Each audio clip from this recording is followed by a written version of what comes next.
أشهد أن لا إله إلا الله وحده لا شريك له وأشهد أن محمدا عبده ورسوله أما بعد فأعوذ بالله من الشيطان الرجيم بسم الله الرحمن الرحيم الحمد لله رب العالمين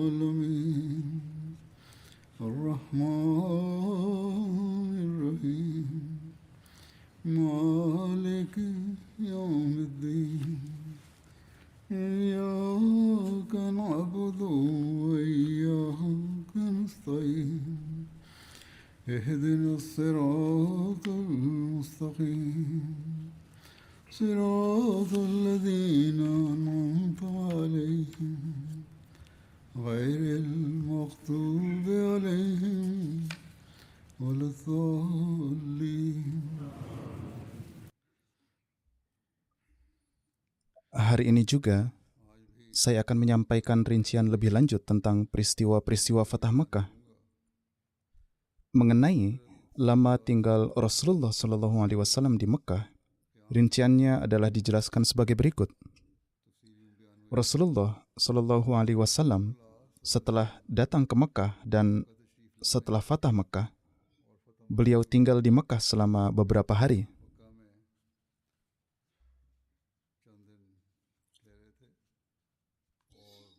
Akan tetapi terdapat perbedaan pendapat mengenai lamanya masa tinggal tersebut. Dalam Bukhari diriwayatkan dari Hazrat Ibnu Abbas bahwa Nabi SAW tinggal di Mekah selama 19 hari.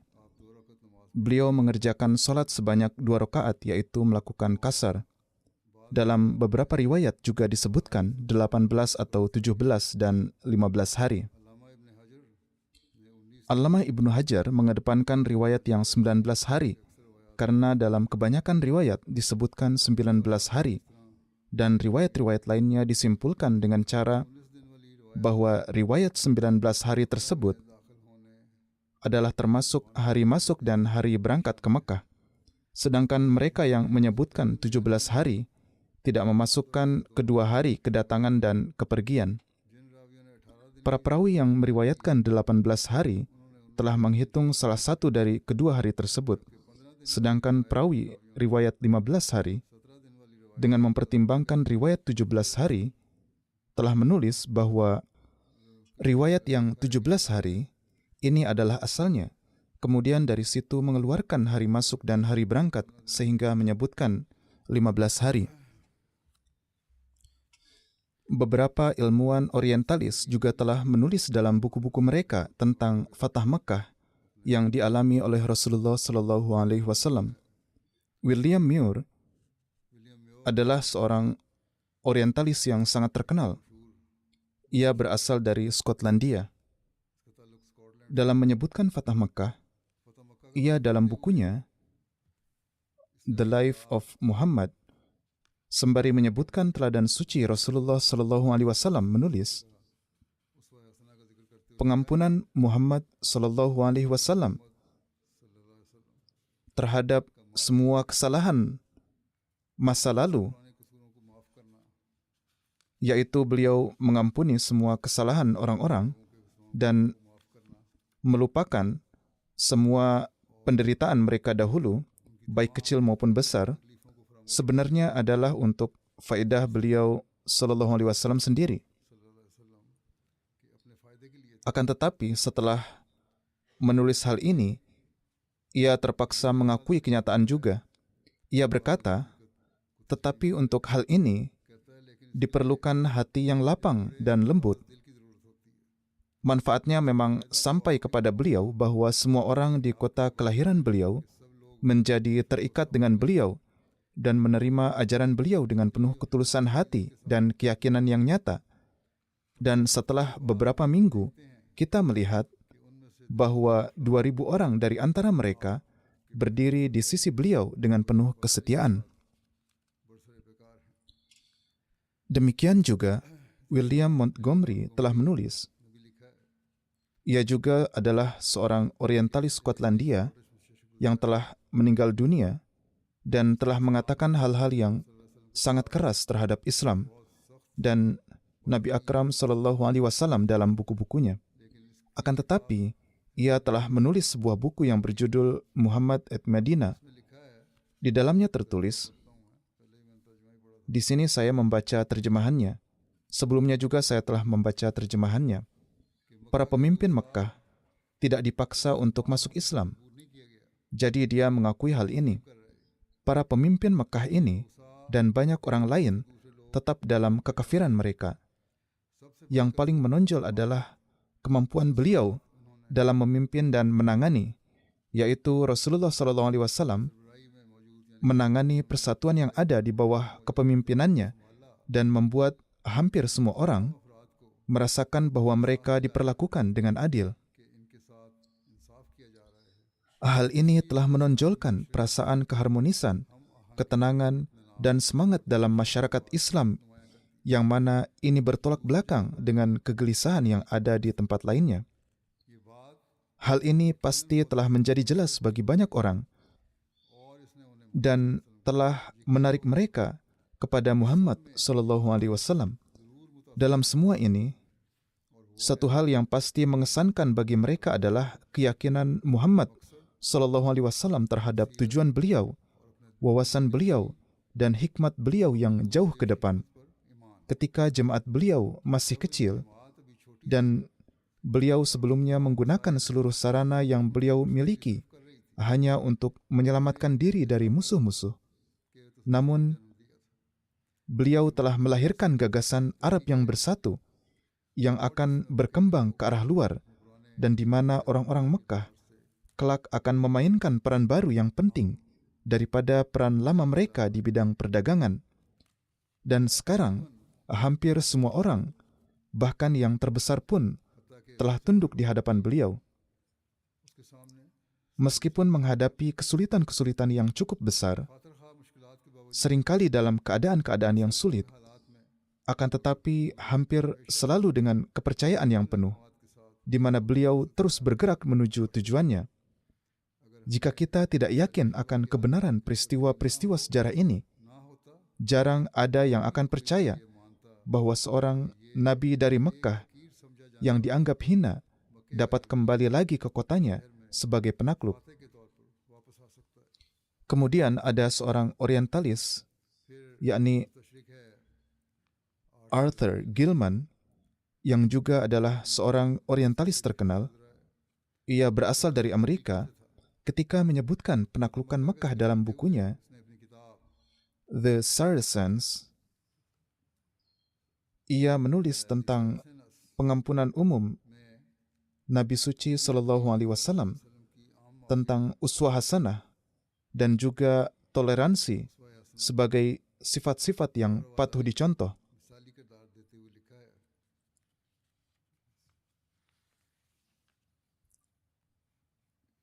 Yakni ketika Muhammad SAW duduk di atas unta yang sama, yang dengan penuh kesetiaan telah sebelumnya membawa beliau dari satu tempat ke tempat lain dalam berbagai kesempatan, dan kini beliau memasuki kota dengan menungganginya, maka hati beliau dipenuhi dengan perasaan syukur karena beliau melihat jalan-jalan yang lengang dan mengetahui bahwa beliau akan disambut dengan damai. Hal ini sangat patut dipuji, karena pada kesempatan ketika kenangan akan kezaliman penduduk Mekkah di masa lalu dapat mendorong beliau untuk membalas dendam, beliau justru melarang prajurit beliau dari segala bentuk pertumpahan darah dan menunjukkan setiap sikap kerendahan hati yang mampu diperlihatkan dan rasa syukur kepada Allah Ta'ala. Hal ini benar, jadi ia menulis, seperti yang telah dijelaskan sebelumnya, yaitu di peristiwa Khalid bin Walid. Ia berkata, hal ini benar, bahwa di satu tempat, Khalid menghadapi kekuatan dengan kekuatan, tetapi Muhammad SAW sangat tidak menyukainya. Di sini, hal pertama yang dilakukan Nabi SAW adalah membersihkan Ka'bah dari berhala-berhala, dan setelah itu, beliau memerintahkan muazin beliau untuk mengumandangkan seruan solat dari atas Ka'bah dan mengirim seorang penyeru agar setiap orang menghancurkan berhala-berhala yang ada di dekatnya. Ada 10 atau 12 orang. Kemudian ia menulis, ada 10 atau 12 orang yang sebelumnya telah menunjukkan perilaku yang sangat biadab dalam berbagai kesempatan.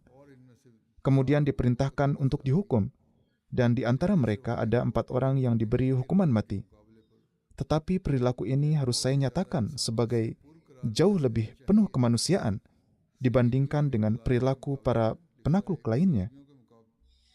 Dibandingkan dengan kekejaman kaum salib, ia menulis, dibandingkan dengan kekejaman kaum salib yang pada tahun 1099 Masehi membunuh 70.000 pria, wanita, dan anak-anak muslim yang tak berdaya ketika Yerusalem jatuh ke tangan mereka, atau dibandingkan dengan kekasaran tentara Inggris yang juga berperang di bawah naungan salib yang pada tahun 1874 yang bersejarah itu, tatkala perang besar membakar sebuah ibu kota di Gold Coast, Afrika, ini adalah nama lama Ghana, maka penaklukan Muhammad SAW sesungguhnya adalah penaklukan agama, bukanlah politik.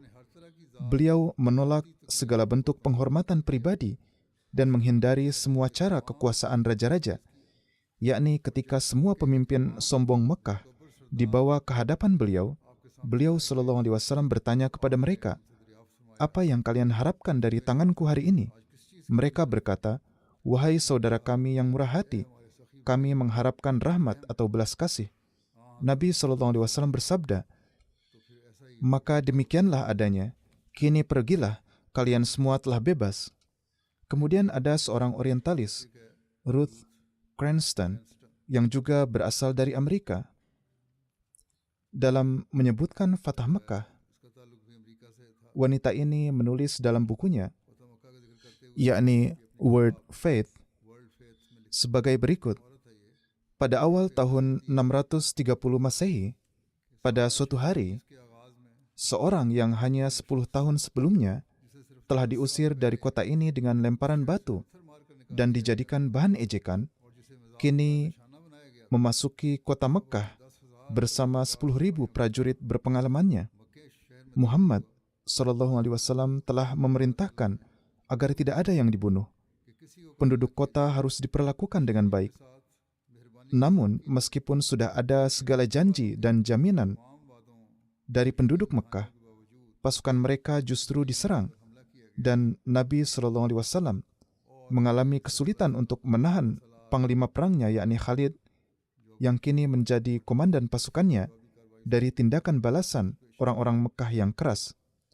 Bagaimanapun juga, ia, yakni penulis, telah berlebihan dalam hal ini. Tidak ada jaminan-jaminan apapun. Saat itu, serangan pertama kali justru dilakukan oleh penduduk Mekah. Bagaimanapun juga, prasangka yang ada pasti akan tampak di suatu tempat. Kemudian ia menulis bahwa ada 2 orang Muslim dan 28 orang Mekah yang terbunuh. Pada saat dan kesempatan seperti itu, jika ada penakluk lain yang memegang komando, bayangkanlah betapa banyak pembunuhan dan penghancuran yang akan terjadi. Kemudian di sini ia kembali terpaksa menyatakan kebenaran. Ketika pasukan Muslim telah menguasai kota, Muhammad SAW mengganti pakaiannya dan mengenakan ihram putih. Beliau melaksanakan manasik haji yang telah ditetapkan. Beliau melakukan tawaf Ka'bah sebanyak 7 kali. Kemudian beliau memanggil para sahabat beliau yang masih ada, yakni para sahabat yang telah berulang kali mempertaruhkan nyawa mereka dan memberikan pengorbanan demi tujuan beliau, dan mereka berdiri bersama beliau pada hari yang agung ini dan pada kesempatan yang paling penting dalam kehidupan beliau.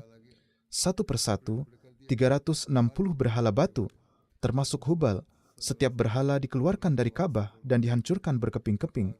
Seraya menghancurkan setiap berhala, Muhammad SAW bersabda dengan suara lantang, "Kebenaran telah datang dan kebatilan telah sirna." Kemudian Karen Armstrong, yang adalah seorang orientalis yang baik dan umumnya menulis dengan sangat adil, Ia lahir pada tahun 1944. Ia adalah seorang ilmuwan wanita dan penulis terkenal Inggris yang juga memiliki nama yang masyhur karena tulisan-tulisannya tentang perbandingan agama. Dalam bukunya, Muhammad, A Biography of Prophet, ia menulis mengenai Fatah Mekah. Beliau SAW tidak memiliki keinginan untuk melakukan balas dendam berdarah. Tidak seorang pun dipaksa untuk memeluk Islam, dan tidak tampak bahwa ada tekanan yang diberikan kepada siapapun. Muhammad SAW tidak ingin memaksa orang-orang, melainkan ingin menegakkan perdamaian dan rekonsiliasi di antara mereka. Nabi SAW tidak datang ke Mekah untuk menjadikan suku Quraisy sebagai sasaran kezaliman dan penindasan, melainkan datang untuk mengakhiri agama yang telah terbukti gagal bagi mereka. Melalui penaklukan Mekah, Muhammad SAW telah membuktikan kebenaran pendakwaan kenabian beliau. Kemenangan ini diperoleh tanpa pertumpahan darah jenis apapun, dan kebijakan Muhammad SAW yang penuh dengan perdamaian kemudian berhasil.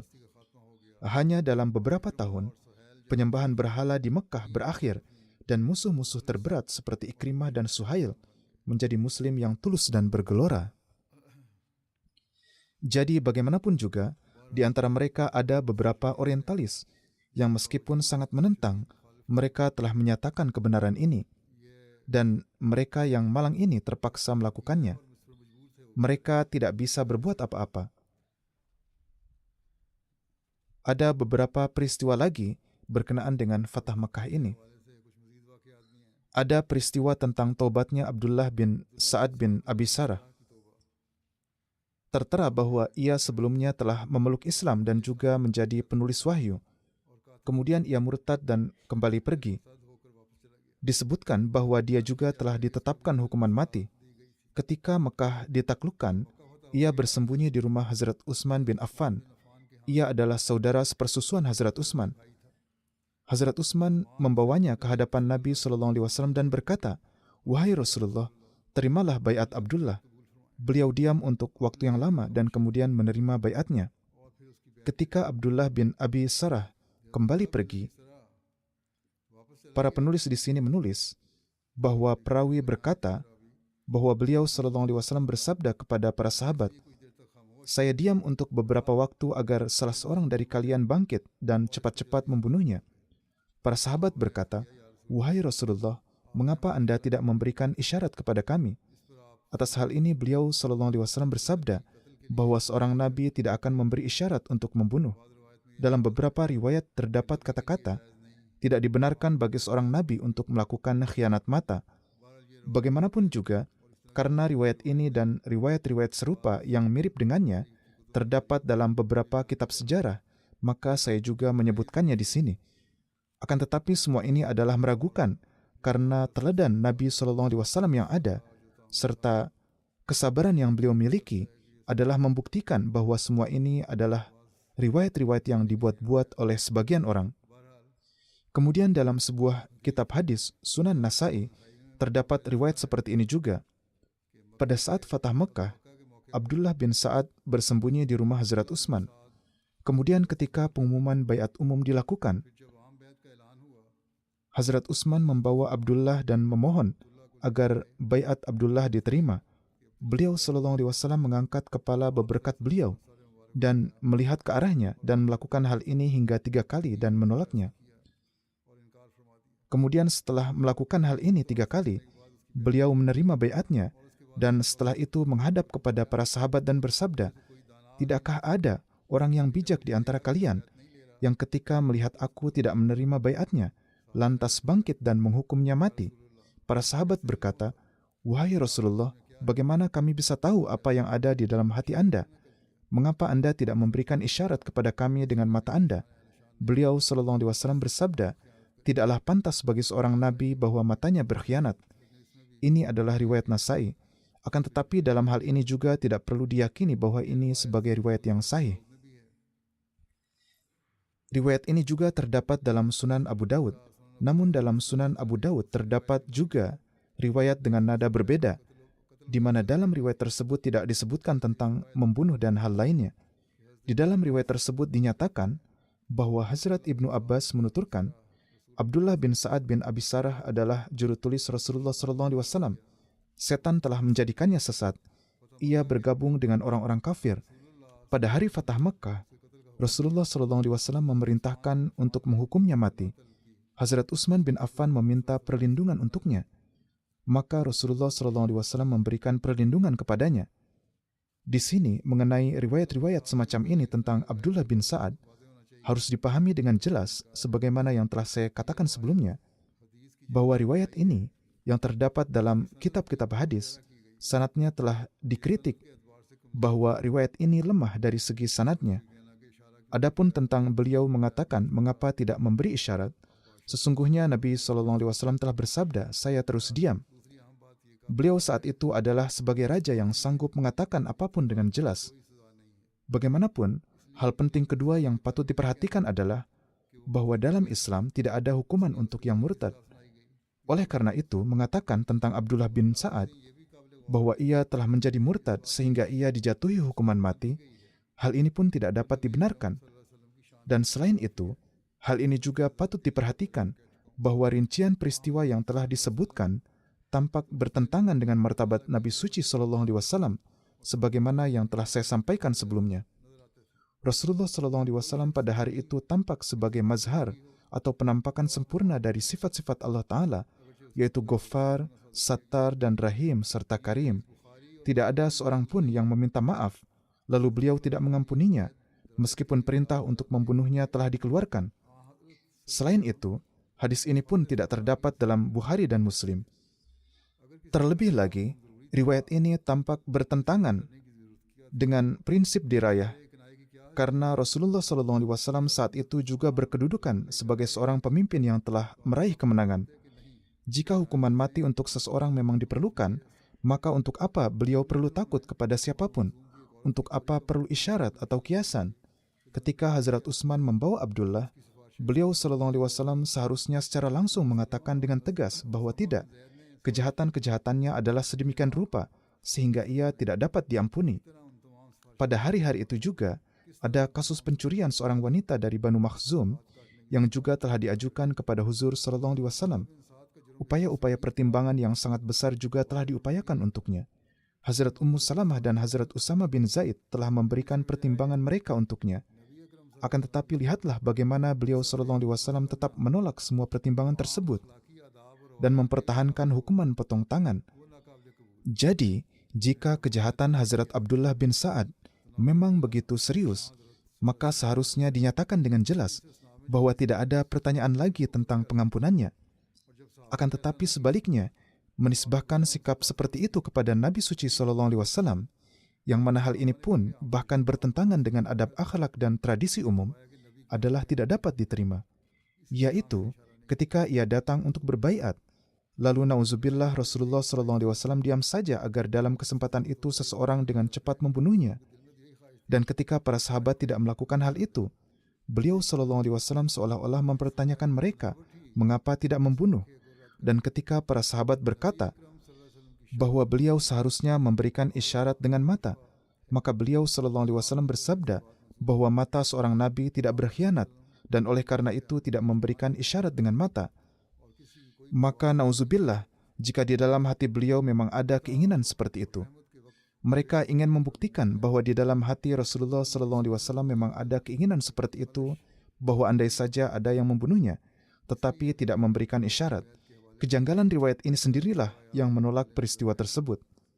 Martabat Nabi Suci SAW sangatlah tinggi, luhur dan agung, sehingga tidaklah pantas hal seperti itu dinisbahkan kepada beliau SAW.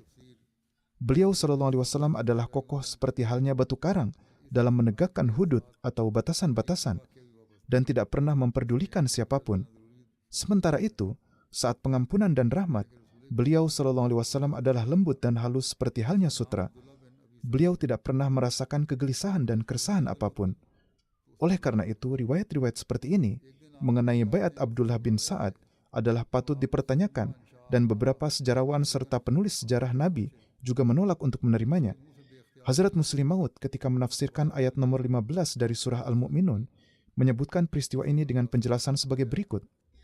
Ayat ini juga terkait dengan sebuah peristiwa sejarah yang tampaknya perlu dijelaskan di sini. Beliau menulis, Rasulullah SAW memiliki seorang pencatat wahyu yang bernama Abdullah bin Abi Sarah.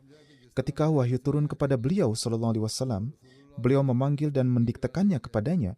Suatu hari beliau sedang mendiktekan ayat-ayat ini kepadanya. Ketika sampai pada lafaz summa ansha'nahu khalqan akhar, secara spontan dari mulutnya terucap fatabarakallahu ahsanul khaliqin. Kemudian Rasulullah bersabda, inilah wahyu itu, tulislah. Kemudian orang yang malang ini tidak memikirkan bahwa sebagai hasil dari ayat-ayat sebelumnya lah, maka ayat ini secara alami terbentuk dengan sendirinya.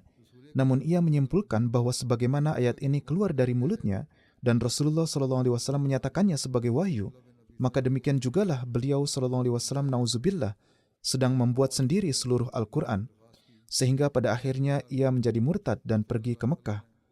Pada saat Fatah Mekah, di antara orang-orang yang telah diputuskan oleh Nabi untuk dihukum mati adalah Abdullah bin Sarah juga. Namun Hazrat Utsman memberikan perlindungan kepadanya dan ia bersembunyi di rumahnya selama 3 hari. Lalu Hazrat Utsman membawa Abdullah ke hadapan beliau SAW dan memohon agar baiatnya diterima. Rasulullah SAW mula-mula merenungkannya sejenak, namun akhirnya beliau menerima baiatnya. Dan dengan demikian ia memeluk Islam. Mengenai Abdullah bin Abi Sarah, disebutkan bahwa ia kemudian termasuk di antara para sahabat yang lantas melakukan pengkhidmatan Islam secara menonjol.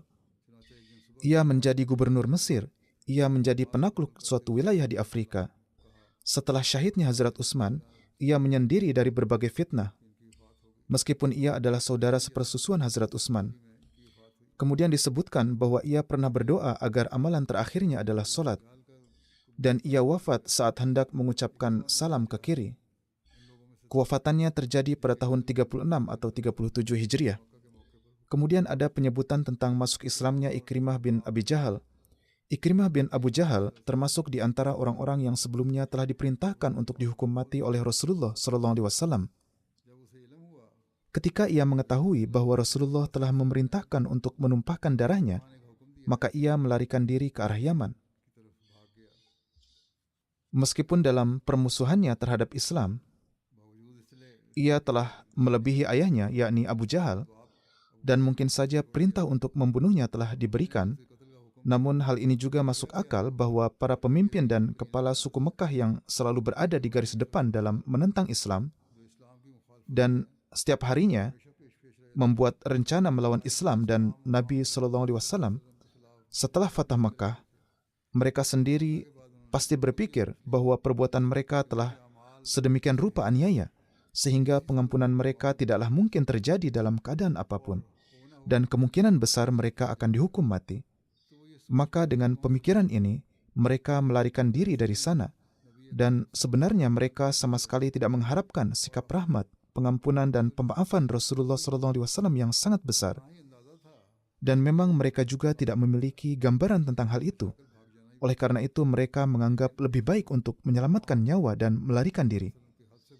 Akan tetapi seiring ketika mereka semakin mengetahui tentang pengampunan dan pemaafan Rasulullah SAW yang tanpa batas, maka mereka tertarik kembali ke Mekah kepada Rasulullah SAW dan mereka menghadap ke hadirat huzur SAW. Bagaimanapun, Ikrimah adalah salah satu dari para pemimpin penentang yang bahkan pada saat Fatah Mekah melakukan perlawanan penuh terhadap pasukan Islam. Ia mengumpulkan sebuah kelompok bersamanya yang terdiri dari pemuda-pemuda pemberani Mekah. Di antaranya termasuk Suhail bin Amr, Safwan bin Umayyah, dan mereka menghunus pedang dengan berkata bahwa mereka tidak akan membiarkan kaum muslim masuk ke Mekah. Dan mereka melakukan perlawanan keras terhadap pasukan Hazrat Khalid bin Walid. Akan tetapi, setelah lebih dari 20 pemuda mereka terbunuh, semua orang ini melarikan diri dari sana dan Suhail, Safwan, dan Ikrimah, ketiganya melarikan diri dari Mekah. Menurut riwayat sejarah, Ikrimah memutuskan untuk pergi ke Yaman melalui jalur laut. Istrinya, Ummu Hakim binti Haris bin Hisham, yang merupakan putri seorang pemimpin Quraisy, telah melakukan baiat bersama-sama dengan Hindun binti Utbah dan wanita-wanita terhormat Mekah lainnya pada saat Fatah Mekah. Ketika ia mengetahui bahwa suaminya yakni Ikrimah melarikan diri ke arah Yaman karena takut dibunuh, ia menghadap Rasulullah SAW dengan mengatakan, Ikrimah khawatir bahwa Anda akan memerintahkan untuk membunuhnya. Jadi mohon berikanlah ia jaminan keamanan.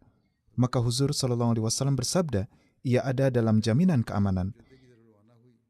Kemudian istri Ikrimah berangkat ke arah Jeddah bersama hamba sahayanya dan ia menemukan Ikrimah di tepi pantai. Ketika ia bermaksud naik ke atas kapal, menurut pendapat lain, ia menemukan Ikrimah ketika sudah naik ke atas kapal. Dia lalu menahan Ikrimah dengan berkata, "Wahai putra pamanku, aku datang kepadamu dari orang yang paling banyak menjalin hubungan di antara manusia, dan yang paling baik di antara manusia, dan yang paling pengasih di antara manusia. Janganlah engkau menjatuhkan dirimu ke dalam kebinasaan, karena aku telah meminta jaminan keamanan untukmu." Maka Ikrimah datang bersama istrinya, dan ia memeluk Islam dan keislamannya sangatlah indah. Dalam riwayat disebutkan, ketika Ikrimah menghadap Rasulullah SAW, ia berkata, "Wahai Muhammad SAW, istriku telah memberitahuku bahwa Anda telah memberiku jaminan keamanan, yaitu memberiku izin untuk tinggal di Mekah dalam keadaan kafir, dan bukan berarti aku harus menjadi Muslim." Beliau SAW bersabda, "Kamu benar, sesungguhnya kamu ada dalam keamanan." Maka Ikrimah berkata, "Aku bersaksi bahwa tidak ada yang layak disembah selain Allah. Dia Esa, tidak ada sekutu baginya, dan engkau adalah hambanya dan rasulnya." Ia lalu menundukkan kepalanya karena malu. Kemudian Rasulullah SAW bersabda, "Wahai Ikrimah, hari ini apapun yang kamu minta dariku, jika aku memiliki kemampuan untuk itu, pasti akan kuberikan kepadamu." Ikrimah berkata, "Mohonkanlah ampunan untukku atas setiap permusuhan yang telah kuperbuat terhadap engkau." Maka Rasulullah SAW berdoa, "Ya Allah, ampunilah Ikrimah atas setiap permusuhan yang telah diperbuatnya terhadapku, atau setiap hal buruk yang telah dilakukannya." Kemudian Rasulullah SAW dengan penuh kegembiraan mengenakan kainnya pada Ikrimah dan bersabda, "Selamat datang bagi orang yang datang kepada kami dalam keadaan beriman dan dalam keadaan berhijrah." Disebutkan juga tentang terpenuhinya sebuah nubuatan dengan masuk Islamnya Ikrimah, yang mana ini telah dijelaskan oleh Hazrat Muslim Maud radhiyallahu ta'ala anhu sebagai berikut. Masuk Islamnya Ikrimah memenuhi nubuatan yang telah disampaikan oleh Muhammad Rasulullah SAW kepada para sahabat bertahun-tahun sebelumnya, yaitu, "Aku telah melihat dalam mimpi seolah-olah aku berada di dalam surga. Di sana aku melihat setangkai anggur dan aku bertanya kepada orang-orang, 'Ini untuk siapa?' Maka seseorang yang menjawab berkata, 'Untuk Abu Jahal.' Hal ini tampak aneh bagiku dan aku berkata, 'Tidak ada yang masuk ke dalam surga kecuali orang beriman. Lalu bagaimana mungkin anggur disediakan untuk Abu Jahal di surga?' Ketika Ikrimah beriman, beliau SAW bersabda, 'Tangkai anggur itu adalah milik Ikrimah.' Allah menampakkan nama ayah sebagai pengganti anak, sebagaimana sering terjadi dalam mimpi-mimpi. Kemudian mengenai pelarian Habbar bin Aswad dan masuknya ia ke dalam Islam tertera. Di masa jahiliyah, ia adalah orang yang sangat fasih lidahnya dan biasa mempersatukan orang-orang untuk melawan Rasulullah SAW, serta ia adalah orang yang sangat buruk perangainya. Ketika putri Rasulullah SAW, yakni Hazrat Zainab, berhijrah menuju Madinah, pada saat itu Hazrat Zainab sedang hamil. Habbar bin Aswad menyerang unta Hazrat Zainab sehingga beliau terjatuh dari unta, dan akibatnya kandungan beliau gugur, dan karena itulah beliau sakit hingga akhir hayatnya.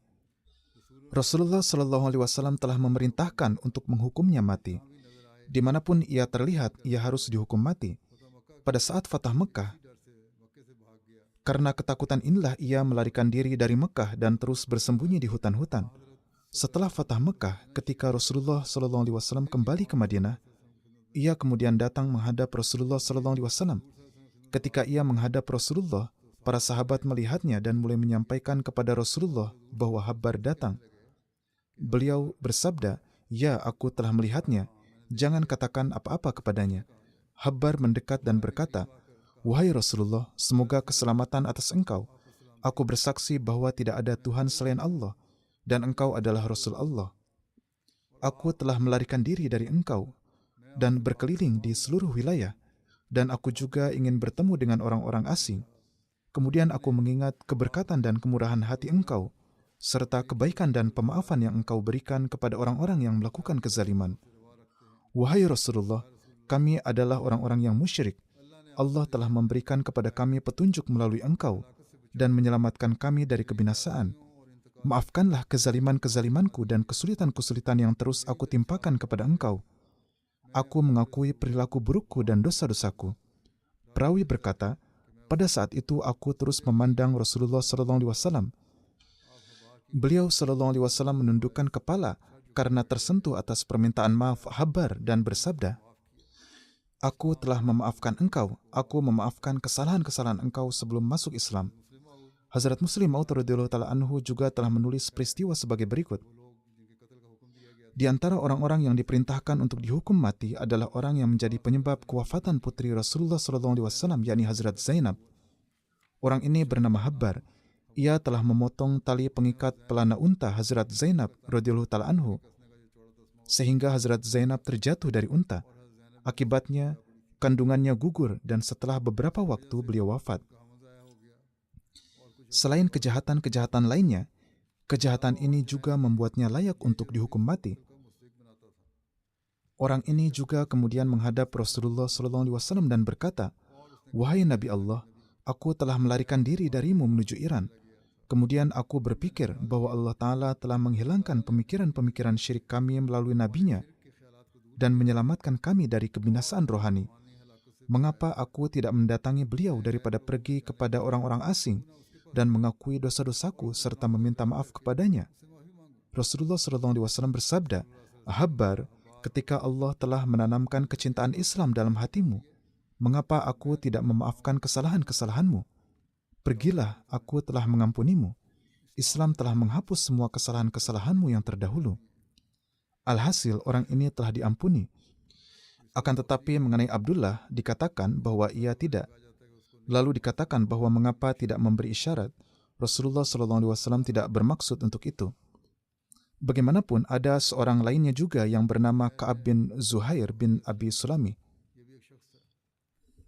Pada tahun 7 Hijriah, Ka'ab dan saudaranya yakni Bujair, keduanya datang ke Abrak yang merupakan sebuah sumur Bani Asad di jalan dari Basrah menuju Madinah. Bujair dari sini pergi ke Madinah dan di sana ia memeluk Islam. Hal ini membuat Ka'ab sangat marah dan ia menulis syair-syair ejekan. Meskipun dari riwayat-riwayat umum dapat diketahui bahwa Rasulullah SAW telah memerintahkan untuk membunuh Ka'ab karena syair-syair caci makian tersebut. Namun dari beberapa petunjuk dapat diketahui bahwa sebenarnya permasalahannya tidak hanya sebatas itu saja, melainkan Ka'ab dan Bujair telah merencanakan suatu rencana keji untuk menganiaya dan membunuh Rasulullah SAW. Dan dengan tujuan tersebut, Ka'ab tetap tinggal jauh dari Madinah dan mengirim saudaranya ke Madinah. Akan tetapi Bujair justru memeluk Islam. Ketika Ka'ab mendapat kabar tentang masuk Islamnya saudaranya itu, ia sangat marah. Setelah itu, ketika Rasulullah SAW sedang kembali dari Taif, Bujair menulis surat kepada saudaranya yaitu Ka'ab bin Zuhair agar ia juga bertobat dan menghadap kepada Rasulullah SAW dan memintanya untuk bertobat dan menghadap kepada Rasulullah untuk memohon ampun atas kesalahannya, karena beliau SAW mengampuni setiap orang yang datang kepada beliau dengan bertobat. Akhirnya Ka'ab tidak punya pilihan lain selain menghadap kepada Rasulullah SAW. Ka'ab lalu menulis sebuah kasidah. Bait pertamanya adalah Banat su'adu faqul bil yauma matbulu. Su'ad telah berpisah dariku dan hatiku hancur berkeping-keping karena hebatnya kesedihan. Setelah itu Ka'ab bin Zuhair berangkat dan sampai di Madinah, lalu menginap di rumah seorang kenalannya.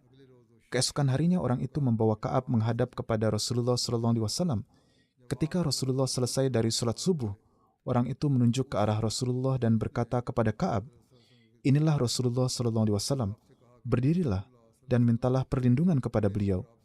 Ka'ab lalu berdiri, lalu duduk di hadapan beliau, kemudian meletakkan tangannya di tangan Rasulullah SAW. Rasulullah SAW dan para sahabat yang hadir, tidak ada yang saat itu mengenali Ka'ab bin Zuhair.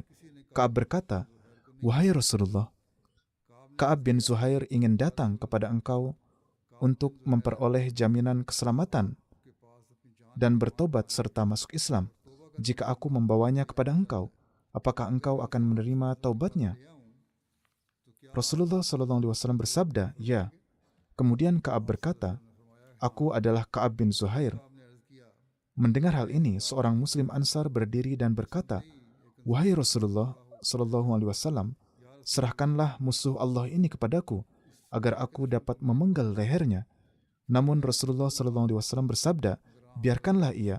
Orang ini datang untuk bertaubat dan menunjukkan penyesalannya." Ketika Ka'ab membacakan kasidah Banat Su'ad dan sampai pada syair ini, "Inna Rasula lanurun yustada'u bihi muhannadun min suyufillahil maslul." Sesungguhnya Rasulullah SAW adalah nur yang dengannya diperoleh cahaya kebenaran dan merupakan pedang India yang terhunus dari pedang-pedang Allah. Maka beliau SAW meletakkan kain selendangnya yang saat itu berada di tubuh beberkat beliau SAW ke atas Ka'ab. Karena kain inilah kasidah ini menjadi terkenal dengan nama kasidah Burdah, yaitu kasidah kain selimut. Burdah artinya adalah kain penutup. Kasidah ini disebut juga kasidah Banat Su'ad dan juga kasidah Burdah. Kemudian Hazrat Amir Muawiyah berusaha membeli selendang ini dari Hazrat Ka'ab dengan sejumlah besar uang. Namun beliau menolak dengan mengatakan, "Aku tidak akan berpisah dengan kain Rasulullah SAW yang diberkati ini." Namun ketika Hazrat Ka'ab wafat, Hazrat Amir Muawiyah membeli kain selimut tersebut dari ahli warisnya. Setelah itu, kain selimut ini terus diwariskan kepada para penguasa Bani Umayyah dan hilang pada saat keruntuhan pemerintahan mereka. Di kalangan masyarakat umum ada kasidah lain juga yang lebih terkenal, yang disebut juga kasidah Burdah.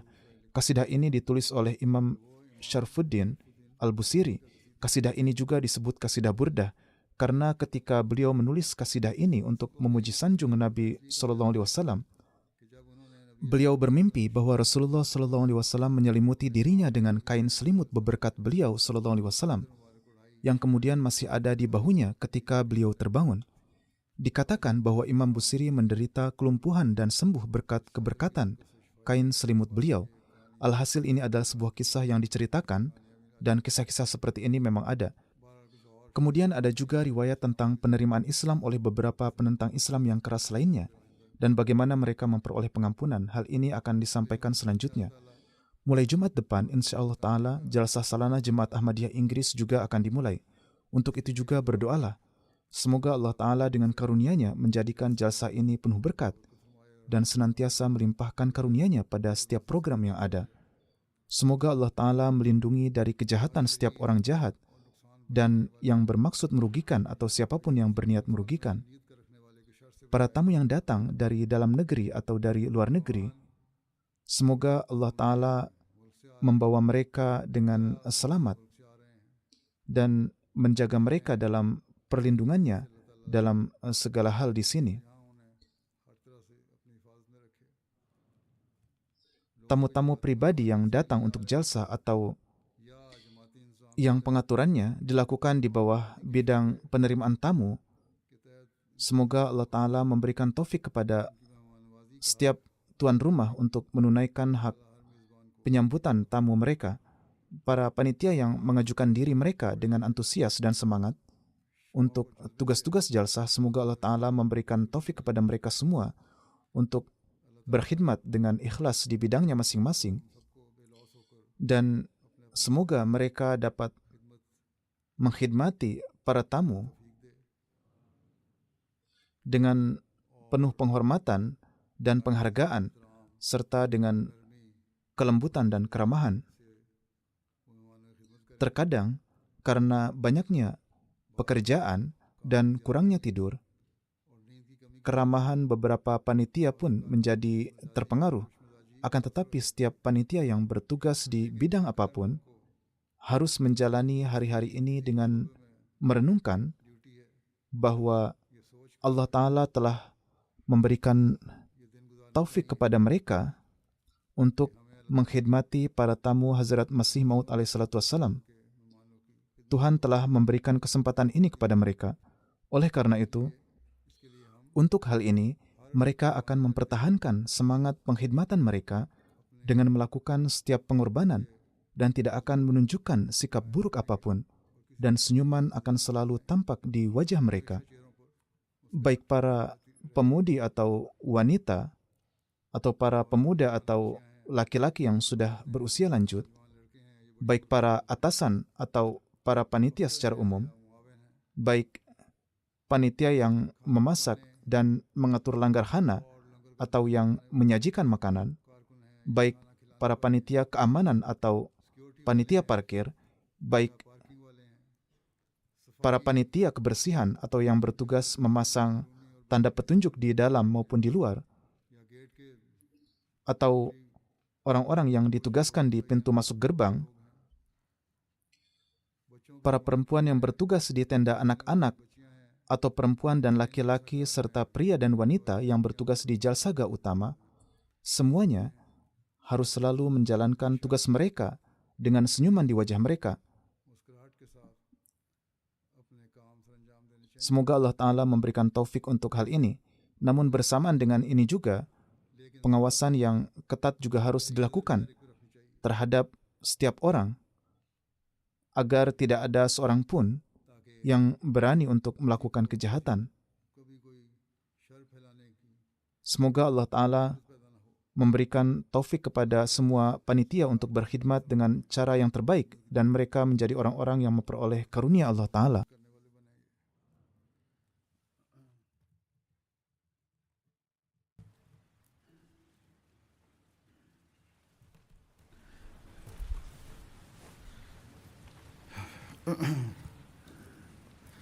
Alhamdulillah, alhamdulillah, nahmaduhu wa nasta'inuhu wa nastaghfiruhu wa nu'minu bihi wa natawakkalu alayhi wa na'udzu billahi min shururi anfusina wa min sayyiati a'malina. من يهده الله فلا مضل له ومن يضلل فلا هادي له ونشهد أن لا إله إلا الله ونشهد أن محمدا عبده ورسوله.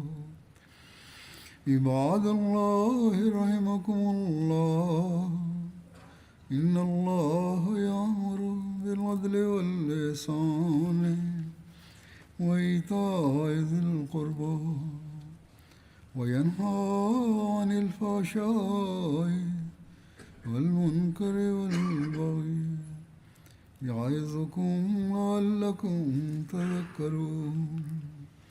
اذكروا الله يذكركم وادعوه يستجب لكم ولذكر الله أكبر.